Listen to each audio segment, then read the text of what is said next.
जनवरी 2026 का समय भारत और विश्व के लिए केवल कैलेंडर का एक नया पन्ना नहीं, बल्कि एक संक्रमणकालीन दौर, ट्रांजिशन फेज साबित हो रहा है। जहां एक ओर प्रकृति अपनी चरम सीमाओं से चुनौती दे रही है, वहीं दूसरी ओर कूटनीति और अर्थव्यवस्था अपनी नई परिभाषाएं गढ़ रही हैं। एक, जलवायु और प्रशासन अनुकूलन का नया दौर। उत्तर भारत की भीषण शीतलहर और प्रदूषण ने ये स्पष्ट कर दिया है कि जलवायु परिवर्तन अब भविष्य की नहीं, बल्कि वर्तमान की प्रशासनिक चुनौती है। नीतिगत बदलाव, स्कूल के समय में परिवर्तन और स्वास्थ्य सेवाओं की मुस्तैदी दर्शाती है कि आपदा प्रबंधन अब शासन की मुख्य धारा का हिस्सा बन चुका है। रणनीति, भारत का ध्यान अब केवल प्रदूषण कम करने, मिटिगेशन पर नहीं, बल्कि बदली हुई परिस्थितियों में ढलने, अडेप्टेशन पर केंद्रित है। 2, शिक्षा और मानव संसाधन, नागरिक चेतना पर जोर। इस माह के शैक्षिक विमर्श ने यह स्पष्ट किया है कि शिक्षा का उद्देश्य अब केवल डिग्री देना नहीं है।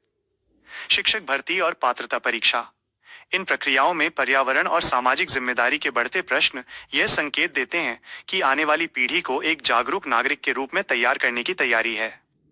लोकतांत्रिक क्षमता निर्माण, शिक्षा को रोजगार के साथ साथ लोकतांत्रिक मूल्यों को मजबूत करने के उपकरण के रूप में देखा जा रहा है। 3, आर्थिक ढांचा, समावेशी विकास और ग्रामीण सुधार।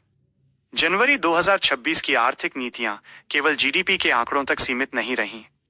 प्राथमिकता रोजगार सृजन, एम्प्लॉयमेंट जनरेशन और ग्रामीण अर्थव्यवस्था पर विशेष ध्यान दिया जा रहा है। रणनीतिक बदलाव, कृषि और जल प्रबंधन को अब केवल सहायक क्षेत्र नहीं, बल्कि देश की आर्थिक स्थिरता का मुख्य स्तंभ माना जा रहा है। स्टार्टअप्स और डिजिटल भुगतान के जरिए समावेशी विकास, इंक्लूसिव ग्रोथ को गति दी जा रही है।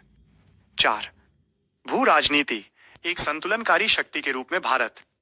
अंतरराष्ट्रीय मंचों पर भारत की भूमिका अब और अधिक स्पष्ट होकर उभरी है। ग्लोबल साउथ की आवाज, वैश्विक संघर्षों के बीच भारत ने न केवल नियम आधारित व्यवस्था की वकालत की, बल्कि विकासशील देशों की चिंताओं को भी प्रमुखता दी। संतुलनकारी रुख, भारत न तो किसी गुट का हिस्सा है और न ही पूरी तरह तटस्थ, बल्कि एक बैलेंसिंग पावर के रूप में उभर रहा है जो वैश्विक शांति के लिए आवश्यक है। 5, जल सुरक्षा, राष्ट्रीय सुरक्षा का नया आयाम।